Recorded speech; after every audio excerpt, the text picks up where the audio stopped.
வெற்றிக்காக உயிரை கொடுத்து போராடிய இங்கிலாந்து அணியை டிரா கேட்டு கெஞ்ச வைத்த இந்திய அணி.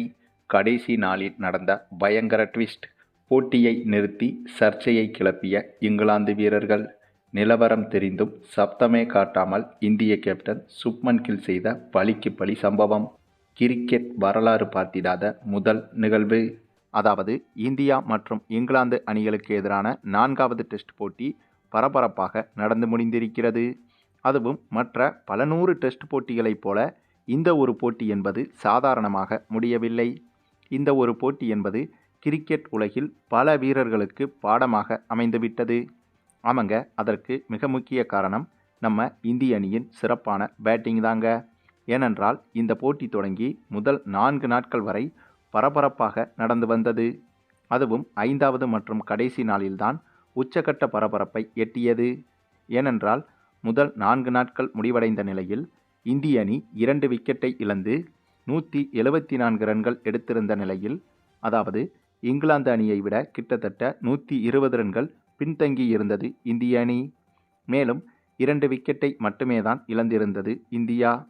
இந்த நிலையில்தான் 5வது நாள் ஆட்டம் தொடங்கியது.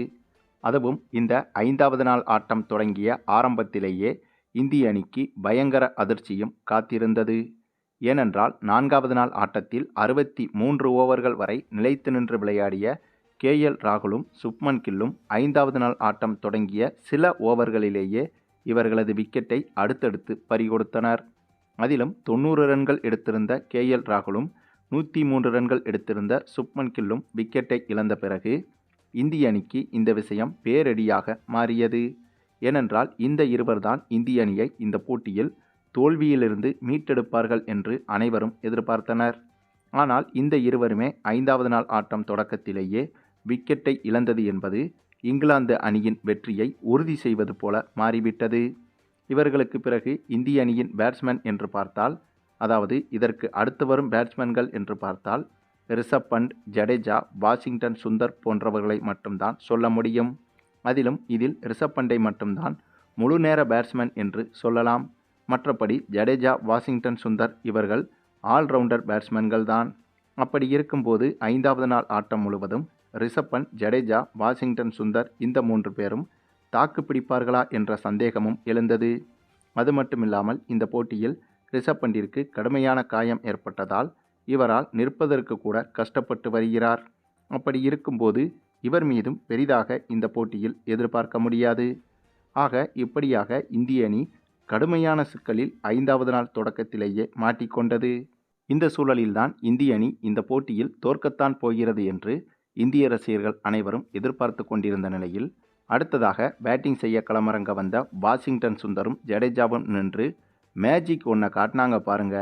அங்கே தாங்க இங்கிலாந்து அணியையும் சேர்த்து இந்த ஒட்டுமொத்த உலக கிரிக்கெட் ரசிகர்களும் அதிர்ச்சியில் உறைந்து நின்றிருப்பார்கள். அதற்கு காரணம் ஜடேஜாவும் வாஷிங்டன் சுந்தரும் பேட்டிங் செய்ய களமிறங்கி இவர்களது விக்கெட்டை பறிகொடுக்காமல் சூப்பராக டிஃபென்ஸ் செய்து வந்தனர். அதுவும் இங்கிலாந்து பவுலர்கள் எவ்வளவு போராடியும் என்னென்ன மாற்றங்களை செய்து பார்த்தும் கூட ஜடேஜாவையும் வாஷிங்டன் சுந்தரையும் அவ்வளவு சீக்கிரம் அவுட்டாக்க முடியவில்லை. அதிலும் இந்த போட்டியில் நம்ம ஜடேஜாவை எடுத்துக்கொண்டால் ஒவ்வொரு பந்தையும் தடுத்துவிட்டு, தடுத்த பந்து இவரது கால் அருகிலேயே பிச்சாகும்போது உடனே அந்த பந்தை மீண்டும் பேட்டை வைத்து அமுக்கி தரையோடு தரையாக அமுக்கிவிட்டார். இதை ஒரு முறை இருமுறை அல்ல, நிறைய முறை செய்திருந்தார். மேலும் ஜடேஜா இப்படி செய்வதற்கு காரணம், கடந்த 3வது டெஸ்ட் போட்டியில் நம்முடைய முகமது சிராஜ் பேட்டிங் செய்யும் போது முகமது சிராஜ் பந்தை தடுத்தும் கூட பந்து திடீரென ரிவர்ஸ் எடுத்து ஸ்டெம்பில் போய் அடித்து எதிர்பாராத விதமாக விக்கெட்டை வீழ்த்தி இந்திய அணியின் 3வது டெஸ்ட் போட்டியின் தோல்விக்கு முக்கிய காரணமாக அமைந்திருந்தது. ஆகவே அப்படி ஏதும் இந்த போட்டியிலும் நடந்துவிடக்கூடாது என்று பந்தை பேட்டை வைத்து தடுத்த பிறகும் கூட பந்து எக்காரணத்தை கொண்டும் பிச்சாகிவிட்டு பின்பக்கமாக வந்து ஸ்டெம்பில் அடித்துவிடக்கூடாது என்பதற்காக ஜடேஜா மிகவும் கவனமாக ஒவ்வொரு பந்தையும் கையாண்டார். இதனால் அருகில் நின்ற இங்கிலாந்து ஃபீல்டர்கள் அனைவரும் இன்னும் அதிகமாக டென்ஷனாகினர். ஏனென்றால் 4வது நாளில் என்னன்னா, KL ராகுலும் சுப்மன் கில்லும் ராகுல் டிராவிட்டை போல நிலைத்து நின்று விளையாடி 4வது நாள் முழுக்க சமாளித்து விட்டனர். இப்போ என்னன்னா, இப்போது 5வது நாளில் ஜடேஜாவும் வாஷிங்டன் சுந்தரும் ராகுல் டிராவிட்டைப் போல நிலையாக நின்று இங்கிலாந்து ஃபீல்டர்களை சோதித்து விட்டனர். அது மட்டுமில்லாமல் இந்த போட்டியில் ஜடேஜாவை தாண்டி, சுப்மன் கில்லை தாண்டி, KL ராகுலை தாண்டி முக்கியமான மற்றொரு பேட்ஸ்மேன் யார் என்றால் அதுதாங்க நம்ம தமிழக வீரர் வாஷிங்டன் சுந்தர். இவர் என்னதான் ஆல்ரவுண்டராக இருந்தாலும் கூட இந்த 5வது நாளில் இவர் செய்த பேட்டிங் என்பது உலக தரம் வாய்ந்த பேட்டிங் இவரிடம் இருக்கிறது என்பதை உணர்த்தியது. அதற்கு காரணம் ஜடேஜாவை விட இவர்தான் அதிக பந்துகளை எதிர்கொண்டிருந்தார். அதேபோல ஜடேஜா நிறைய இடங்களை பந்தை தடுக்க தடுமாறினார். ஒரு சில இடங்களில் ஜடேஜா அவுட்டாகவும் வாய்ப்பு உருவானது. ஆனால் அதிர்ஷ்டவசமாக ஜடேஜா தப்பித்து இருந்தார். ஆனால் நம்ம தமிழக வீரர் வாஷிங்டன் சுந்தரை எடுத்துக்கொண்டால் கிட்டத்தட்ட 160 பந்துகளுக்கும் அதிகமாக எதிர்கொண்ட போதும் கூட ஒரு பந்தை கூட இவர் தடுமாறி விளையாடவில்லை. மிகவும் துல்லியமாக அனைத்து பந்துகளையும் எதிர்கொண்டிருந்தார். அதே சமயம் வாஷிங்டன் சுந்தரின் இத்தகைய துல்லியமான பேட்டிங் என்பது இங்கிலாந்து அணி பவுலர்களின் மன வலிமையை சோதித்துவிட்டது. ஏனென்றால் இந்த அளவுக்கு பேட்டிங் செய்யும்போது கண்டிப்பாக நம்மால் இவரது விக்கெட்டை வீழ்த்த முடியாது என்று இங்கிலாந்து பவுலர்கள் தன்னம்பிக்கையை நிறைய இடங்களில் இழந்ததை நம்மால் பார்க்க முடிந்தது. பின்னர் ஒரு கட்டத்தில் இந்த போட்டி ஒரு வழியாக டிராவிலும் முடிந்தது. அதுவும் இந்த போட்டி டிராவில் முடிவதற்கு முன்பு தாறுமாறான சம்பவம் ஒன்றை செய்திருந்தது இந்திய அணி. ஏனென்றால் இந்த 5வது நாள் ஆட்டத்தில் 15 ஓவர்கள் எஞ்சி இருக்கும்போது இரு அணிகளும் நினைத்தால் 15 ஓவர்களை விளையாடாமல் டிரா செய்வதற்கு ஒப்புக்கொண்டு விளையாட்டை நிறுத்தி கொள்ள முடியும். அதற்கு காரணம் இனிமேல் இந்த போட்டியில் விளையாடினாலும் ரிசல்ட் என்பது வராது, டிராவில் தான் முடியப் போகிறது என்பதை உணர்ந்து இந்த ஒரு விதிமுறை கிரிக்கெட்டில் பயன்படுத்தப்படும்.